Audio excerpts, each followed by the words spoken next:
Ever imagined life without Wi-Fi, supermarkets, or even running water?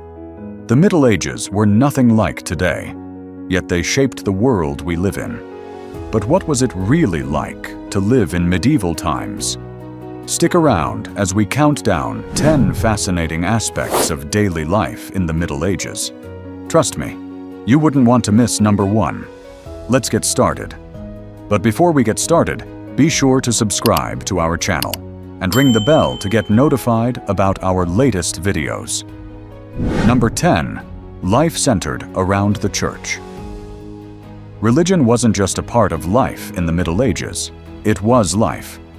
The medieval church dictated nearly every aspect of daily life, from how often you worked to when you could eat meat.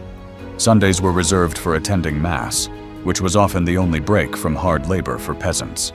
Saints' relics were worshipped, pilgrimages were common, and major life events like marriage, birth, and death all revolved around religious rituals.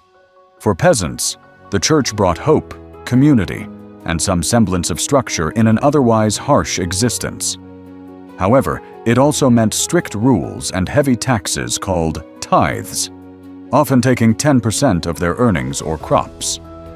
Every decision, big or small, hinged on the divine approval of the church, which wielded immense control over both individual lives and society as a whole. Number 9. The feudal pyramid. Think of life in the Middle Ages as one giant pyramid scheme. At the top, you had kings. At the bottom, peasants. And in between were layers of nobles, lords, and knights. This rigid system, known as feudalism, tied everyone to a specific role. Peasants and serfs worked the land for lords in exchange for protection, while lords pledged their loyalty, soldiers, and taxes to the king. Social mobility was nearly impossible. Your status was determined at birth, and there was little opportunity to rise above it. Serfs, in particular, lived harsh lives. They were bound to the land they worked, with little to no freedom. Feudalism provided stability and order in a time of chaos, but it also kept many trapped in cycles of poverty and servitude. Number 8. Everyday diet. Forget fast food and supermarkets.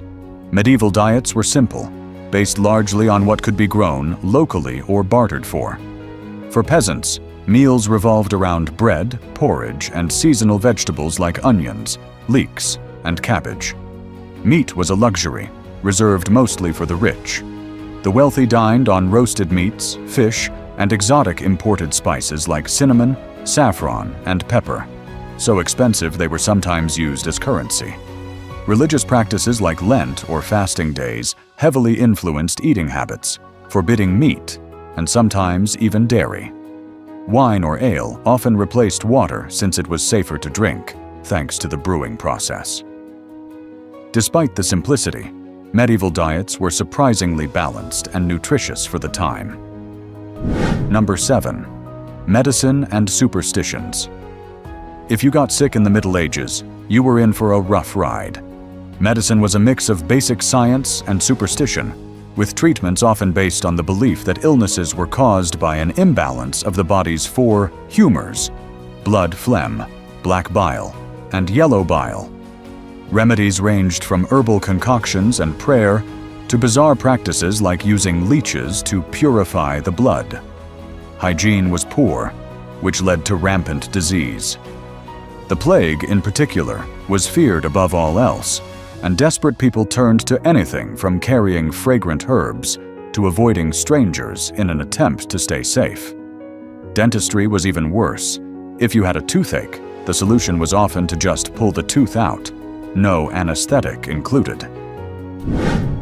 Number 6. Life in a castle. Living in a castle might sound like a dream, but the reality was far less glamorous. Castles were built for defense, not comfort, with thick stone walls that made them cold, dark, and damp.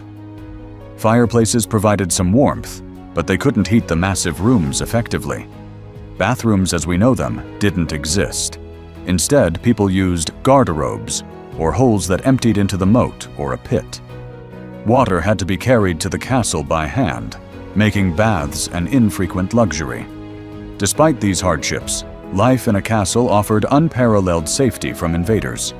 Knights trained in the courtyard, feasts in the Great Hall brought moments of joy, and castles stood as symbols of wealth and power that dominated the medieval landscape. Number 5. Farming and hard labor. For most people in the Middle Ages, daily life revolved around farming. Peasants and serfs worked from sunrise to sunset, enduring back-breaking labor to grow crops and tend animals. The seasons dictated their tasks, plowing and planting in the spring, harvesting in the fall, and repairing tools or tending livestock in the winter.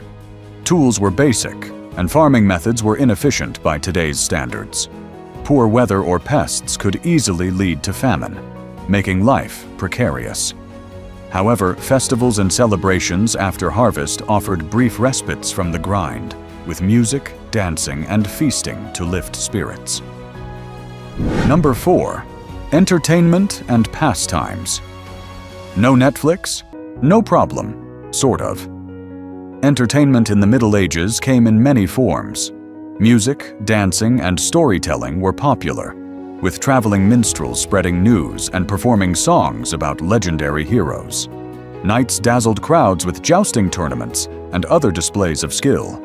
For peasants, festivals, fairs, and market days were the ultimate social events, offering a rare chance to relax and mingle.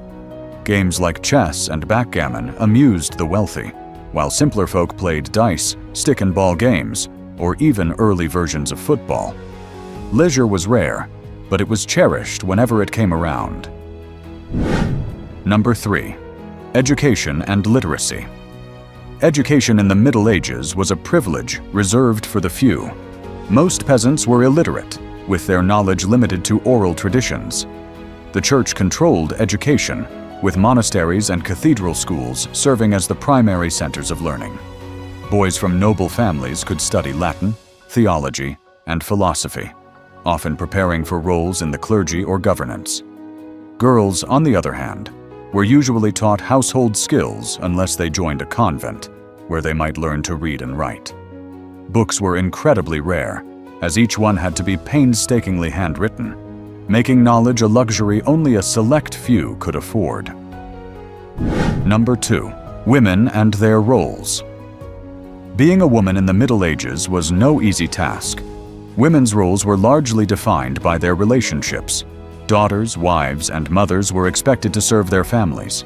Noble women managed estates, overseeing servants and finances, while peasant women worked alongside men in the fields, tended livestock, and cared for their households. Few women had access to education or independence. Despite these limitations, some women defied expectations.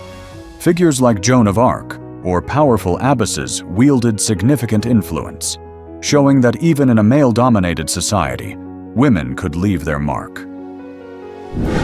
Number 1. The Black Death. And finally, the event that shook the Middle Ages to its core, the Black Death.